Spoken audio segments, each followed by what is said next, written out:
చౌదరి గారు వస్తారా? కాదు, జగపతి బాబు గారిని ఎందుకు అంతలా మెచ్చేసుకుంటున్నావు? నేను సౌండా? టీజర్ చూసినప్పటి నుంచి అసలు వీళ్ళిద్దరూ ఎంత బాగున్నారంటే అని వచ్చిన వాళ్ళందరికీ కూడా చెప్తూ ఉన్నాను.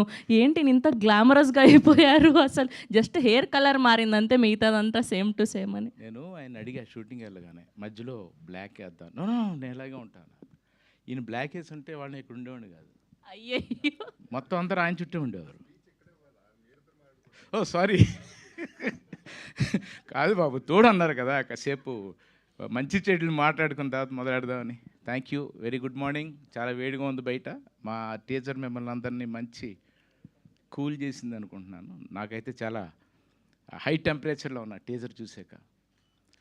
థ్యాంక్ యూ భరద్వాజ్ గారు, thank you Babu, thank you Vamshi, thank you my dear. తెగ మాట్లాడేసావు ఈ సినిమా గురించి, నేనేం మాట్లాడడానికి లేదు. ఇప్పుడు నేను మాట్లాడితే వీళ్ళకి బోరు కొడుద్ది. కిషోర్ గారు మీరు మాట్లాడదురు కానీ నేను ఇక్కడతో ఆపేస్తున్నాను.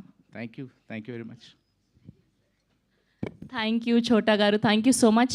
అండ్ ఇలాంటి ఒక బ్యూటిఫుల్ సినిమాని మనకు అందిస్తున్నటువంటి మా ప్రొడ్యూసర్స్ కిషోర్ నాయుడు గారిని సాధారణంగా వేదిక మీదకి ఆహ్వానం